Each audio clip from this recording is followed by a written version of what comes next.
iPhone 12 Pro full spec exciting times. No weak season has begun when you just can't keep up with the torrent of leaks coming out. In the last video we've learned what the iPhone 12 Pro chassis would look like. In this video we now have an accurate depiction of the notch, how big it will be, the orientation of the sensors inside, and the bezel on the screen. Was just say things are looking good and will look even better in matte black one day. Let's start with Jon Prosser's exclusive look at the notch. So in today's front page tech episode, Jon Prosser has given us an exclusive look at the front of the iPhone 12 with these leaked schematics. They look legit. In fact, even the way the callouts the information is displayed looks very Apple-like high-tech. We now have an accurate depiction of the notch, the sensor layout inside, and the bezels. It looks amazing. In our concept we were a little eager on the bezels, so those will not be quite as thin but still super sweet. We were about 3mm off your slapper.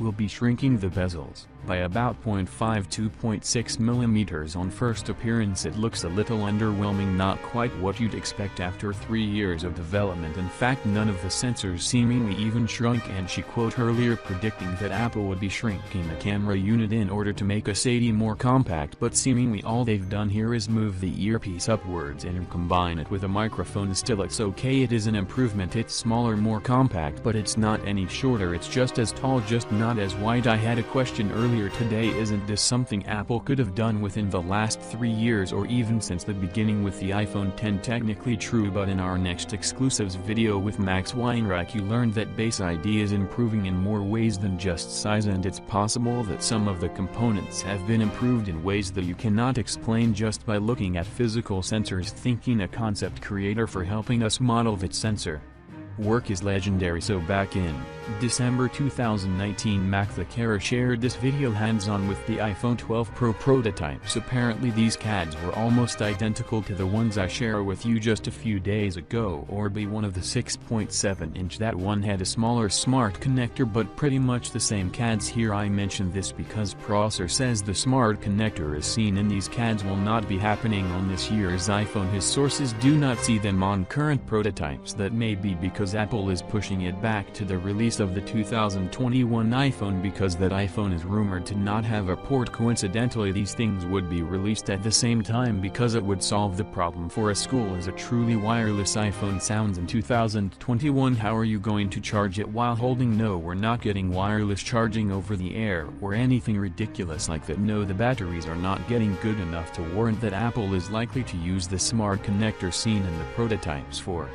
wireless charging using a little dongle, possibly a version that's similar to the Apple Pencil, how it magnetically snaps on. You be able to continue using the iPhone while charging without having to have it on a map. Problem solved. Prosser also mentions that smart connector, no, it is not getting used for a mini Apple Pencil, completely out of the question. No, and if Apple were to use a solution like this, it answers the question on whether or not they would include a wireless charger in the box with future iPhones. With something like this would be cheaper, there would be no need. So sadly that smart connector wouldn't be getting used this year, but Apple is working on 2 separate wireless chargers according to Fudge, one being AirPower to C68 prototypes and one being a small wireless charger C26. That's one we heard about earlier from you, and she quote a few months back, yes, it is happening. We don't know if it's slated for release this year or the next. Member AirPower was cancelled, so Apple is likely not rushing this project. A couple more details about AirPower from Prosser. The prototype being tested by engineers at home had the lightning cable on the right side, and the Apple 11 chip inside has 2 cores disabled, so it's slightly nerfed. AirPower still has a fully fledged processor inside, and stating the obvious, Prosser mentions, no, we will never see USB-C iPhone. Apple is leveling up to a wireless future in 2021 and beyond, which is why AirPower and the smart connector are such a big deal on the iPhone. Regarding the iPhone SE Plus, so the 5.5-inch version, the replacement to the iPhone 8 Plus, it's still happening but delayed to March 2021. When it does arrive, it'll come with an Apple A13, so the same internals as the current iPhone SE. Moving on to iPhone 12 weeks. First off, wanted to reiterate, we still don't know what's happening with the lenses. There are many potential dates that Apple can go for. Weinbach mentioned that Apple was testing the latter are on the right side bottom and on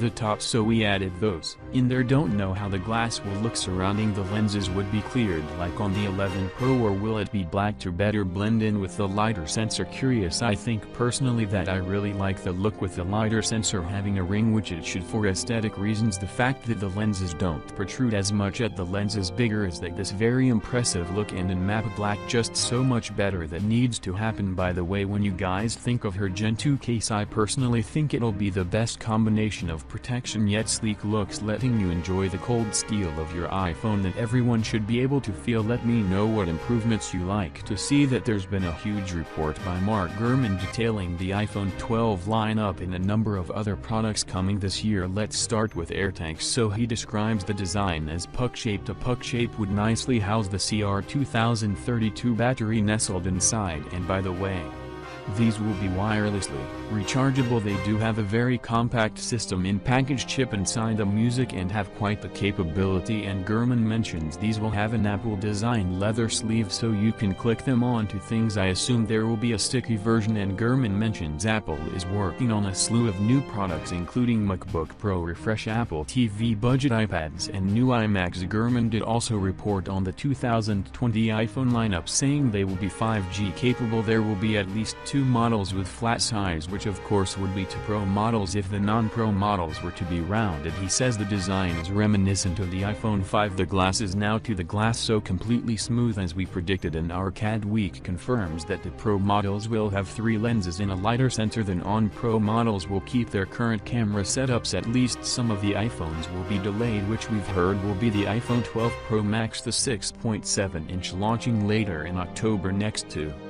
delays, he says the design still has not been finalized, so we still may see some changes in future CADs, as Prosser earlier warned today. Gurman also confirms the 6.7-inch will have a larger display than the current 11 Pro Max, that Apple is working on a version without a notch altogether, and this year's lineup is likely to support the smaller notch, which today has been revealed by Prosser. Also mentions that the Apple 814 will be more dedicated towards artificial intelligence and augmented reality tasks, that there will be a portion of the Apple E14 specifically dedicated to these tasks, and Gurman mentions the iPhone 12 is currently being designed engineers' homes as are not able to congregate or travel to China to finish prototyping. Also emphasizes that plans may yet change due to the nature of the outbreak. In other news, Barclays believes Apple will be launching the 5G iPhone in 2 waves, one in 2020 with some 6 GHz capable 5G, then in 2021 mm wave capable 5G, which is the faster version of 5G. It seems unrealistic for Apple to fragment their lineup like that. This is because of their in-house antenna solution, which they had to design after being unhappy with Qualcomm's version. The chassis we saw had much wider antenna bands, 1.88 mm versus the standard one. I highly doubt it'll happen, but apparently is a possibility. Also, more Gurman reports that Apple is working on a smaller version of the HomePod, about half the size of the current HomePod, while keeping its existing design. Will also be cheaper, which will be its main selling point. I reported on this a number of months ago, and now it's been corroborated by Mark Gurman. Gurman also mentions that the new HomePods will have marked Siri improvements and music streaming improvements, so I'm sure a number of other options you can stream from. This is convenient. Timing is 95. Mac has just published a report saying starting at 13.4 the HomePod is now running a version of tvOS, and there are a number of reasons why they're doing this. Basically, the HomePod is more similar to the Apple TV than it is to an iPhone, so for power management for future product releases, and likely because there will be a hardware release, Apple is updated it to the tvOS side of software. 95 Mac also mentions the upcoming Apple TV will be sporting an Apple A14. My gosh, the bird is back. I got readily rethinking HomePod, and hopefully it will make a comeback, because as it is right now, misunderstood product, it doesn't really have a good reason to exist when comparing it to the competitors. Siri is still broken on it. It's okay for music, but I think Apple could do so much better. Also, another nugget about khaki, nothing really important, but it's a feature of quite excited about shortly after Learning that it might one day be coming to Tesla here relatively soon, Steve Moser shared that in 13.4.5 Beta 2 iOS will now forcibly sign you out of all of your car keys when signing out of iCloud, much like it dumps all of the cards from wallet when doing the same thing. Guys, that's the latest. Stay tuned for our exclusive leaks with Max Weinbach Part 3. Let me know your comment on below section and please subscribe. One love. Thanks for watching. See you on my next video.